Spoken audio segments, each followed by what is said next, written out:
কাছাৰৰ কাটিগড়া জালালপুৰত দুই গোষ্ঠী সংঘৰ্ষত অঞ্চলটোত চেপা উত্তেজনা।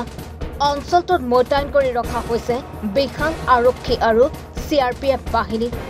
কাটিগড়াত পৰিস্থিতি নিয়ন্ত্ৰণৰ বাবে সকলো ধৰণৰ ৰাজহুৱা সভা বাতিল কৰে জিলা প্ৰশাসনে।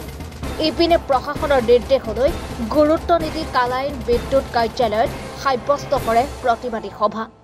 এতিয়া প্ৰশাসনৰ নিৰ্দেশ অৱমাননা কৰা প্ৰতিবাদকাৰীৰ বিৰুদ্ধে কি ব্যৱস্থা গ্ৰহণ কৰিব প্ৰশাসনে সেয়া হ'ব লক্ষণীয়।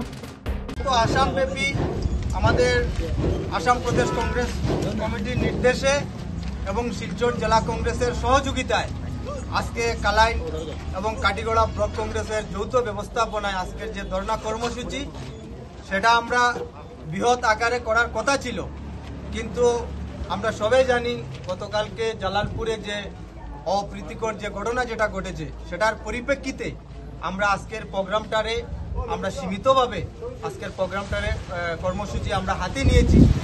সেই অনুযায়ী আমরা আজকের এই প্রোগ্রাম একদম সংক্ষিপ্তভাবে আমরা শেষ করব এবং আসাম সরকারের মাননীয় বিদ্যুৎ মন্ত্রী মহোদয়ের উদ্দেশ্যে আজকে আমরা আমাদের এই কালাইন APDCL এর যে আমাদের SD ওনার মাধ্যমে আমরা একটি স্মারকপত্র আজকে দেব। ইতিমধ্যে আমাদের মধ্যে আজকের যে ধর্ণা কর্মসূচির যে ইনচার্জ দায়িত্বে আমাদের বোর্ড আসাম প্রদেশ মহিলা কংগ্রেসের জেনারেল সেক্রেটারি নমিনা মজুমদার মহাশয় উপস্থিত হয়েছে। নিজের হাতে তুলবেন না ও শান্তি শৃঙ্খলা ভঙ্গ করবেন না। ধন্যবাদ।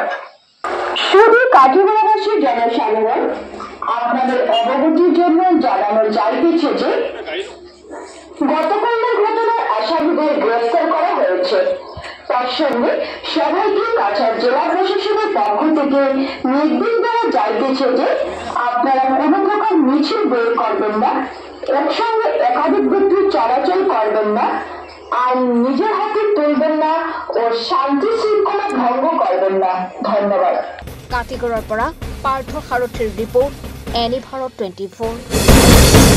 নমস্কাৰ, মই অজয় ফুকন আৰু এইখিনিতে সমূহ এনি ভাৰত চেনেলটোৰ যিসকল কৰ্মকৰ্তা আছে সকলোৰে মোৰ ফালৰ পৰা শুভেচ্ছা জ্ঞাপন কৰিছোঁ।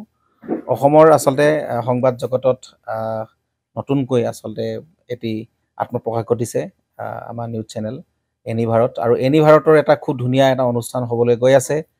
সকলোৱে জানে আমাৰ সকলোৰে মৰমৰ হাৰ্টথ্ৰব জুবিন গাৰ্গৰ গানে কি আনে, আচলতে জুবিন দাৰ সেই গীতৰ আধাৰত আমাৰ হিৰুদাই লিখা সেই গীতটি গানে কি আনে, এই গানে কি আনে নামৰ এটি তেওঁলোকে সাংগীতিক ৰিয়েলিটি শ্ব' কৰিবলৈ গৈ আছে। আৰু 15 আগষ্টৰ পৰা গোটেই আৰম্ভ হ'ব। প্ৰথম অডিশ্যন অসমৰ ধেমাজি জিলাত আৰম্ভ কৰিব।